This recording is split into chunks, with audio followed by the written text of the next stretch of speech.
Todo ideal produz sofrimento em nós. Deus criou um ambiente todo propício para o casal fosse feliz. Tudo que os irmãos pudessem imaginar. Adão e Eva, num paraíso, num jardim repleto de coisas desejáveis, permitidas por Deus para que eles pudessem fazer uso. Certamente eles já estavam na sua relação de profunda intimidade, visto que a Bíblia nos fala que Adão conheceu a Eva, trazendo um significado profundo de que houve uma total identificação dos dois, de tal maneira que a alegria era plena.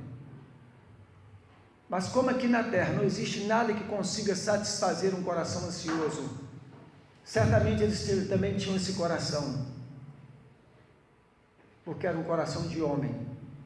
Eles não eram divinos, homens, sem pecados, mas homens, humanos. Adão, a palavra traz a ideia de humano, aquilo que é homem.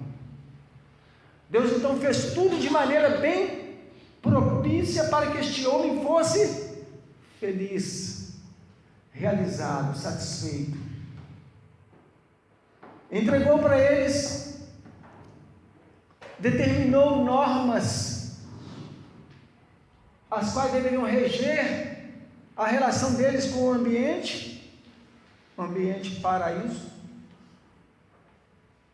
Nós não vemos restrição com relação aos seus corpos, mas não vemos restrição na sua relação com aquilo que eles estariam consumindo, comendo. Então, um ambiente propício, um corpo perfeito, um espaço talvez que nós não conseguimos imaginar como que eles poderiam e nem como eles transitavam naquilo.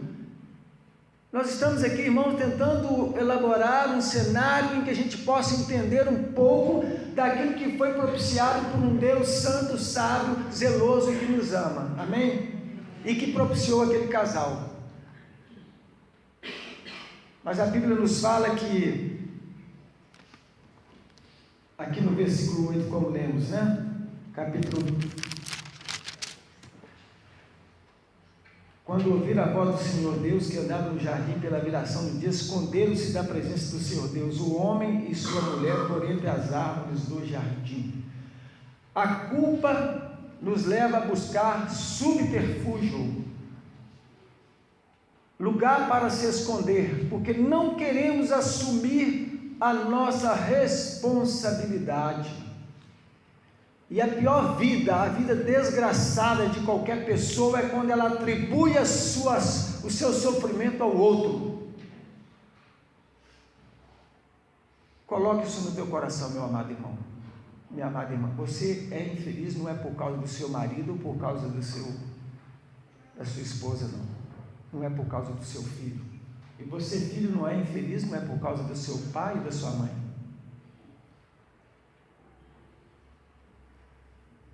Na nossa existência, irmão, não existem decisões certas.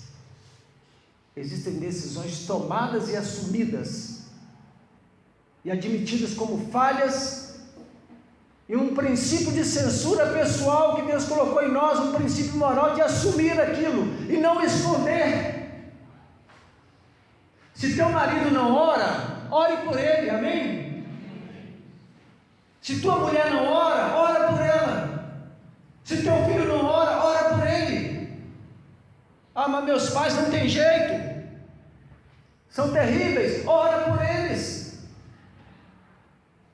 Mas não entregue a autonomia da sua vida a outro. A consciência daqueles dois ali foi invadida por uma turbulência, por uma escolha que eles fizeram. Por que não existe escolha certa? Quem casa certo vai ter problema? Vai? Talvez menos. Mas quem casa errado significa que vai ter que estar errado a vida toda? Não. O Deus de infinita graça restaura vidas, relacionamento e, sobretudo, irmãos, de forma surpreendente, até aquelas coisas que nós não nos inteiramos da sua existência em nós, e são conquistas que depois nós percebemos, isso foi obra de Deus. Amém, irmãos? Talvez alguém está aqui glorificando a Deus e não sabe a dimensão e a profundidade que foi a obra de Deus na sua vida. Eu estou dizendo, irmãos, a profundidade, a dimensão daquilo que Deus realizou na vida dessa pessoa, na nossa vida.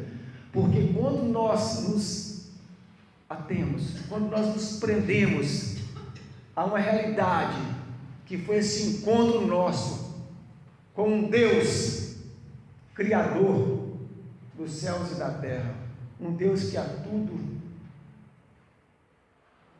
controla, leis para a natureza e princípios morais para o homem, e que governa a história de tal maneira que nos capacita a escolher homens para decidirem às vezes por nós em situações sociais, mas na questão de vida pessoal, cada um dará conta de si mesmo diante de Deus. Cada um dará conta de si mesmo diante de Deus. Se esconderam da presença de Deus. Se esconderam da presença de Deus. Não foi uma rebelião manifesta contra Deus, mas me parece provocada por uma culpa. E aqui nós vemos, irmãos, que há uma inocência foi substituída por uma culpa vergonhosa. Eles já não podiam mais estar totalmente livres, porque eles pegaram a capacidade de ver, perceber alguma coisa que não estava ajustada. Meus irmãos, nós temos que ter essa capacidade de Deus, irmão, para ver a nossa gaveta atrapalhada, em nome de Jesus, irmãos. Meu bolso da calça, tem pessoa que não sabe quanto que tem nesse lado e nem aqui, às vezes não tem nada não, né, irmãos? Mas na hora de pagar é uma confusão, a pessoa não tem o mínimo de coisa organizada dentro do seu mundo real.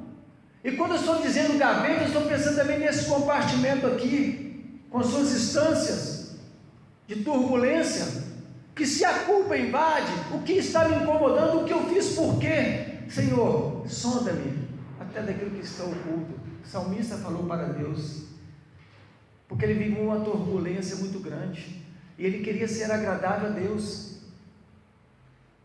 e a culpa pode produzir fantasmas, mas a Bíblia diz que fiel é Deus, que se confessarmos a Deus os nossos pecados, Ele é justo e fiel para nos perdoar e nos purificar de toda a injustiça. Que maravilha, meus queridos irmãos, esconderam-se de Deus. E tem coisas na Bíblia, irmão, que elas são escritas numa linguagem que traz para nós representações simbólicas de limites, como se existisse da parte de Deus algum limite, mas isso é para que a gente entenda até onde você está. Nós ouvimos a tua voz, nos escondemos porque estamos nus. Ele não estava mais vestido com o princípio de justiça. Havia vergonha, remorso, confusão, culpa e medo. Tudo isso levaram a esse comportamento clandestino, não o real que deveriam ter, ao vir Deus correr para ele. O filho pródigo, quando ele afastou-se do pai, ele estava em pecado, distanciou-se, mas quando ele voltou arrependido, se ele veio andando, o pai foi em direção sua correndo. Oh glória, amém, irmãos? Isso aconteceu conosco, talvez cambaleando, com muita dificuldade, arrastando, e a gente pensando que não ia conseguir, e Deus nos deu um grande livramento. Mas por quê, irmão? Porque nós não podemos ocultar aquilo que realmente somos, e não o que os outros pensam, mas aquilo que nós somos. Construímos aqui uma imagem daquilo que nós somos, e às vezes nós erramos muito, porque ficamos construídos pelos outros, e nossos valores, as nossas lutas são pessoais. Adão, onde você está? Olha, eu ouvi a tua voz, escondi, porque nos encontramos nu. Até aí tudo bem, culpa.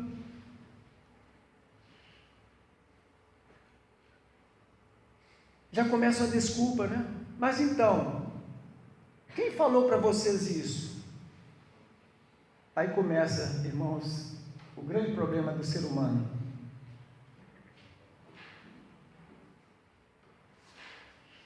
Eu trouxe minha garrafa, irmão, porque eu achei que aqui estava gelado.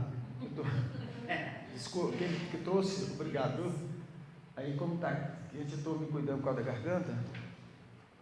Então a transferência, irmãos, em nome de Jesus, meus irmãos, tente levar isso e aplique na sua vida.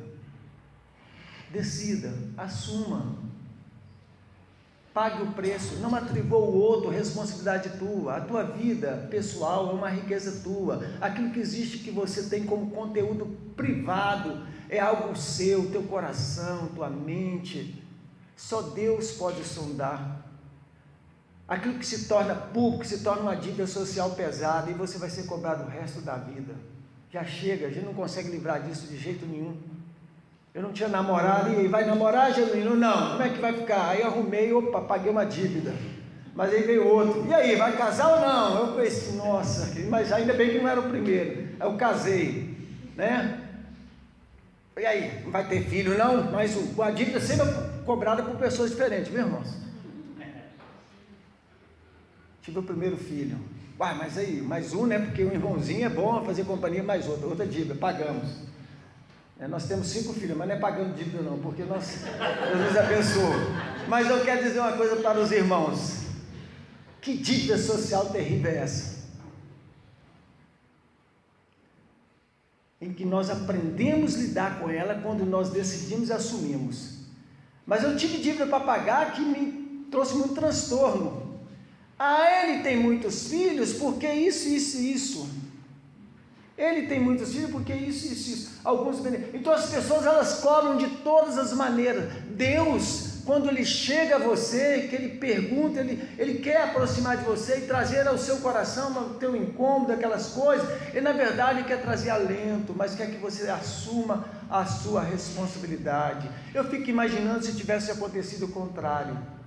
Se Adão tivesse se colocado e assumido, mas ele não fez isso, irmãos. Ele arrumou uma desculpa, e talvez a pior desculpa que se possa fazer, que nós fazemos às vezes com Deus. Em vez de sermos gratos, temos um coração ingrato. A mulher que tu me deste. Meu pai, eu casei porque você não me deixou casar com a outra, ou você não deixou. É uma transferência absurda de responsabilidade que pertence a nós, a cada um, e que nos faz muito bem. Novamente, não existe decisão certa, existe decisão que você decide e assume as suas consequências, e Deus te honra. Amém, irmãos? Deus te honra.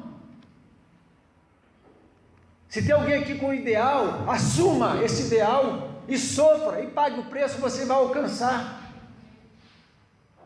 Atribuir fracassos no nosso processo existencial, atribuindo a outro, é muito fácil. Adão disse: olha Deus, a mulher que o Senhor me deu é que fez tudo isso, esse estrago.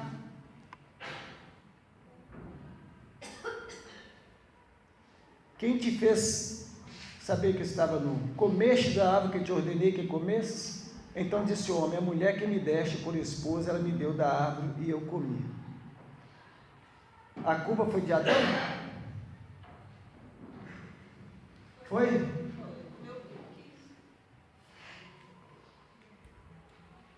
Quando eu assumo minhas decisões, irmãos, eu serei feliz demais. Todo mundo me ajuda. Meu ambiente propicia outra esfera, outro ar. Eu respiro, eu não estou escondendo de nada. Eu estou dentro do meu quarto. No mais, se tiver alguma coisa que me incomoda, porque a Bíblia fala: não estranheis a ardente prova que vem sobre vós, como se coisa estranha vos acontecesse, inexplicável. Mas se teu coração te acusa, nós temos um Deus maior do que o nosso coração, amém? Amém. Cada um no seu canto, chora o seu tanto, mas só Deus conhece, amém, irmãos? Aí nós temos que aprender. Não podemos transferir. Culpa, desculpa, vai sendo transferida. A mulher que me deste. A mulher então, ela transfere também com desculpa. A serpente me enganou e eu comi. A culpa é de quem?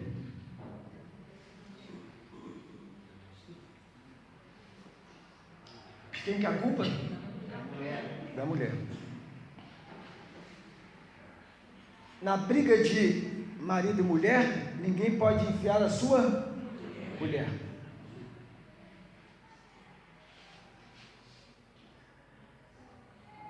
É interessante e funciona, meus irmãos. Se eu estou dizendo isso aqui para mim e para você, a gente ter essa capacidade de gerir a própria vida de tal maneira, decidindo e responsabilizando pelas consequências, imagina a vida do outro, em que nós vamos querer tomar conta, ao ponto de pensarmos que nós temos o melhor. Queremos o melhor, mas só Deus tem. Nem para nossos filhos nós temos, só Deus tem. Mas os pais, o que eles querem? Querem o melhor para seus filhos. Filhos, em nome de Jesus, coloque isso na sua vida, no seu coração. Se tem alguém que quer o melhor para você, são os seus pais.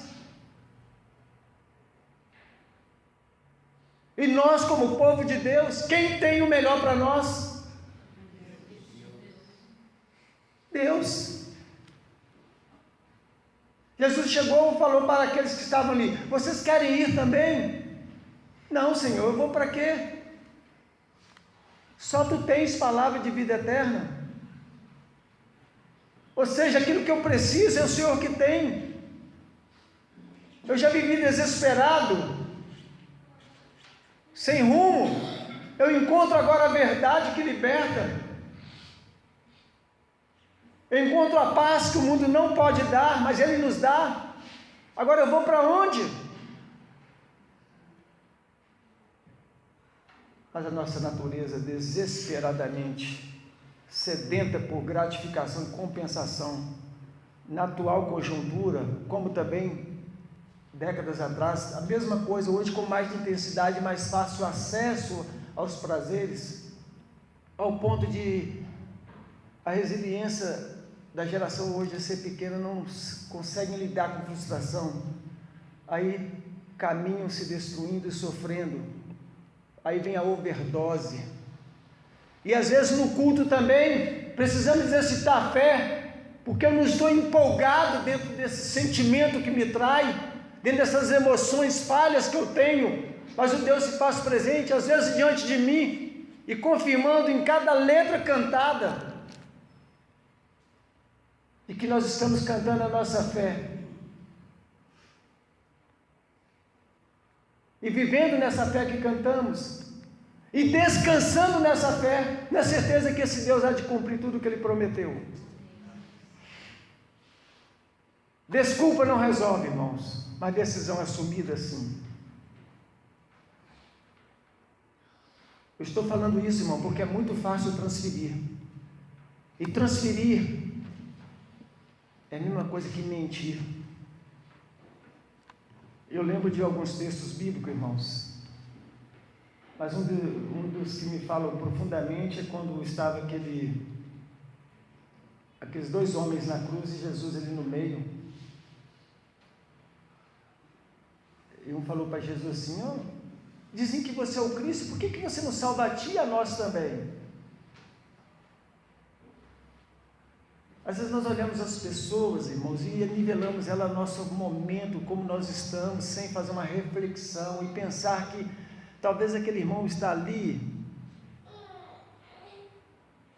mas às vezes ele está acima de nós, incapacidade de nos abençoar, ou às vezes está precisando ser abençoado, mas aquele homem ali, ele disse assim: tu és o Cristo que nos salva. O outro, ele não fez transferência de responsabilidade, mas ele disse: olha, tu estando nessa condição, não vês que nós estamos aqui porque os nossos feitos nos trouxeram, mas este aí nada fez. E é um marco para o Evangelho, irmãos, quando ele disse para Jesus: Senhor, lembra-te de mim. Ou seja, no coração daquele homem transgressor havia a fragmentação de uma eternidade que Deus colocou ao ser inteligente, que não se limita a pensar nessa dimensão como única. Pessoas monistas, única coisa aqui. Então eu tenho que cantar o quê? Prosperidade. Eu tenho que ostentar aparência. Eu tenho que me apresentar como sendo aquilo que a sociedade me cobra, e não, na verdade, aquilo que sou. E o problema todo deles foram isso. Adão transferiu, Eva transferiu. Mas quando nós assumimos, Deus nos honra. Amém? Irmão, Deus faz coisas maravilhosas na nossa vida quando nós temos uma postura daquilo que realmente somos. O ser em si, aquilo que você é, e não a aparência, que é o grande desafio. Porque a cobrança social nos leva a viver mais da aparência. Eu estou dizendo, irmãos, isso é todos nós. Pastores, líderes, irmãos, todos nós temos um desafio de quebrar essas amarras padronizadas pelos olhares externos, que são muletas para uma estima que às vezes eu dependo, mas quando eu começo a me olhar como alguém que depende da graça e da misericórdia de Deus, e que reconheço meus limites, e que no meu canto eu choro o meu tanto, em que eu me vejo como pecador, como eu realmente sou, e que dou a Deus a graça devida, a glória devida, aí eu começo a me perceber realmente como que este Deus é um Deus tremendo, maravilhoso, e que essa fragmentação da eternidade, segundo lá os livros poéticos que Deus colocou no nosso coração, produz uma esperança muito grande, uma esperança que não traz confusão, porque em nós é derramado o amor do Pai, o amor que não tem como ser descrito, visto que se limita a sintetizar aquilo que ninguém se aproxima a não ser pela fé de um Deus. Deus é amor, ou seja, se você percebe esse amor, você está percebendo a realidade de Deus, porque você aprende a não transferir, mas assumir a sua responsabilidade, trazendo uma culpa de um nível saudável, que vai produzir em você uma inquietação, até que você investigue, e você diga para si mesmo, aquilo que o salmista no Salmo 77 disse: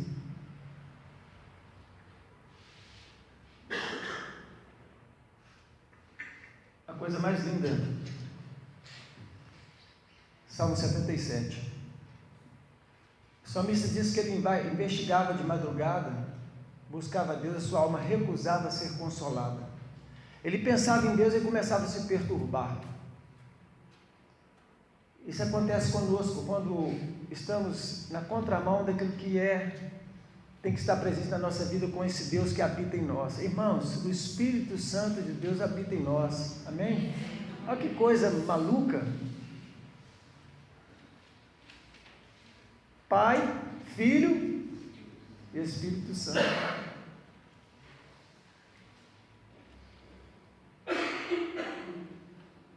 O Espírito Santo de Deus habita em nós. Isso é real? É. A Bíblia afirma isso. Farei um concerto eterno com eles. Eles serão meu povo e eu serei o seu Deus. Ele vem morar, ele habita em nós, produzindo em nós o quê? A sua vida. Porque Jesus morreu a nossa morte, trazendo para nós uma nova esperança. Tudo porque Ele nos ama.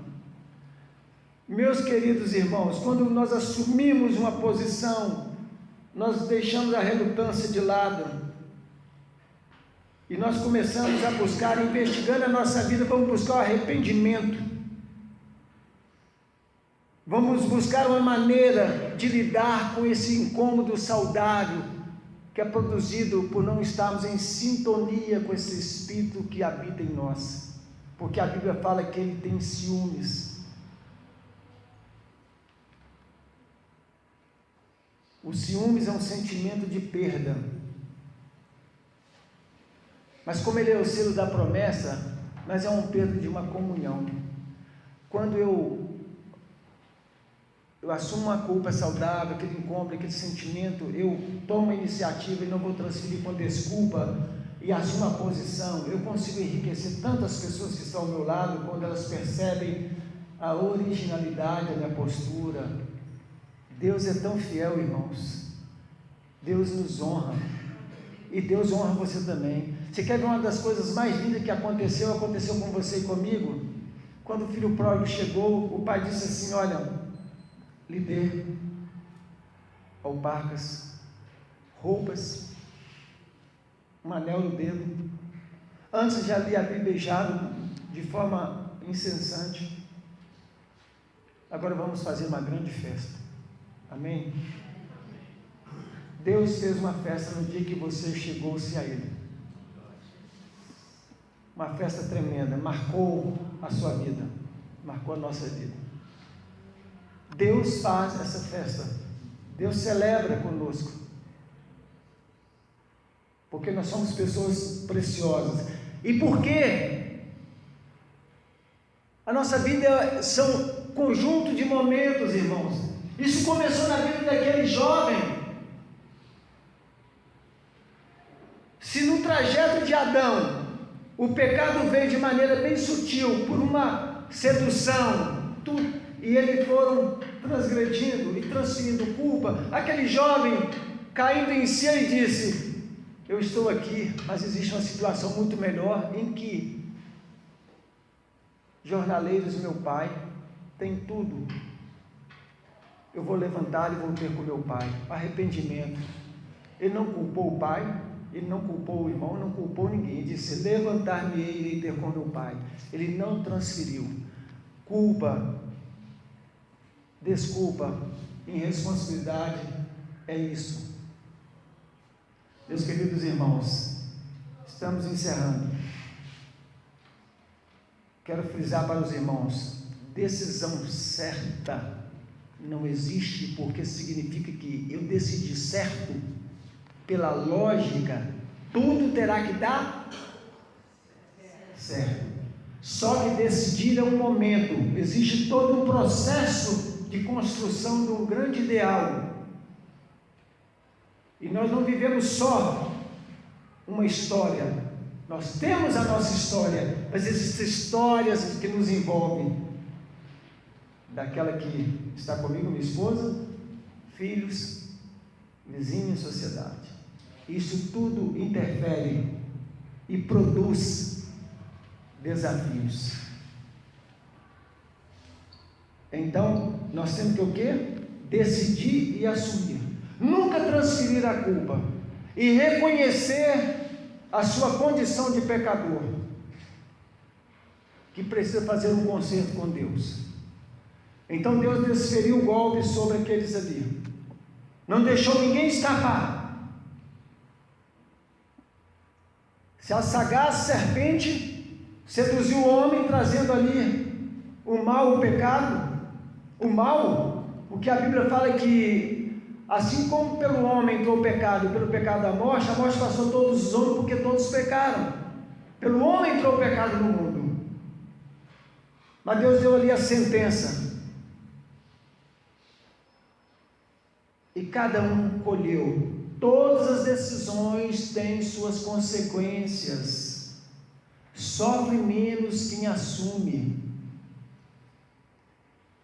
Um pastor encontrou com uma irmã que decidiu se casar, e o pastor falou: minha irmã,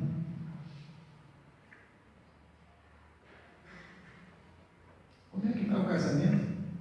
Arrastando, pastor. 30 anos de casado. O pastor aconselhou muito ela, dizendo: pensa bem, olha isso, tem isso, esse problema, pensa bem. Não, pastor, eu decidi, vou segurar a barra e vou levar. 30 anos depois encontrou: estou levando, pastor, mas eu decidi, eu vou levar até o final.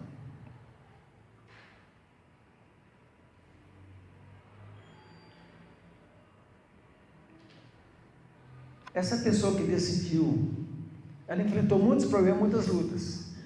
Ela teve que honrar uma posição dela, pagou o preço, arrastando e levando. Mas não quer dizer que ela é menos feliz do que quem abandonou o barco no trajeto. Porque certamente quando se sai de uma experiência sem crescimento, entra para outra de maneira incapaz de enfrentar novos desafios e sofre as mesmas situações. Decisão assumida, uma vida que Deus vai honrar. Por quê? Porque você não vai ter sentimento de culpa, você não vai desculpar e você não vai ser irresponsável e transferir para o outro. Voltando para encerrar, nós somos seres de falta, de angústia e de desejo, correto? Falta, angústia e desejo. Falta, nos falta sempre alguma coisa. Isso cria uma angústia. E nessa ansiedade de insatisfação vem um desejo. Mas e se for o contrário, eu tenho um desejo e eu não consigo satisfazer, então vem a angústia. E essa angústia me traz uma falta muito grande. Qual que é a ordem lógica? Espera aí.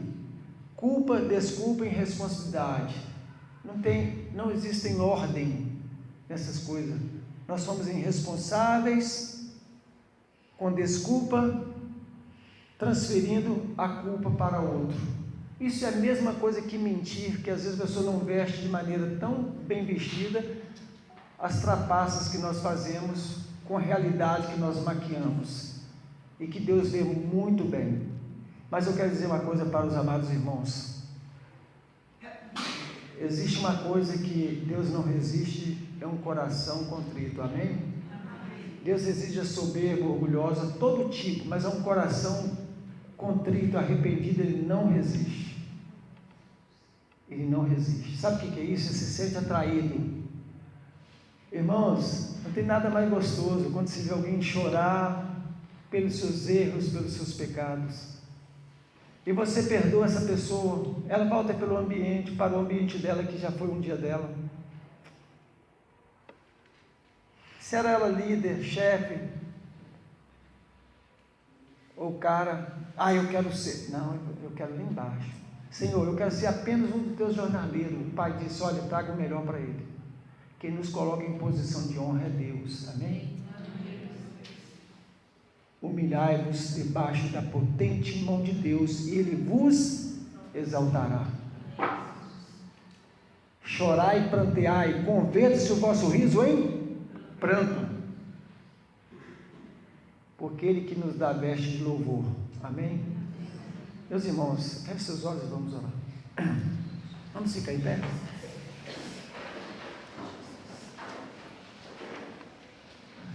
Oremos. Senhor Deus, Pai querido, nós queremos, ó Deus, que o Senhor nos ensine, Pai, a tomar decisão e assumir todas as consequências, Pai. Nós queremos encaixar naquilo que Jesus ensinou aos seus discípulos: sim, sim, não, não. Porque, ó Pai, aquilo que passa disto é maligno.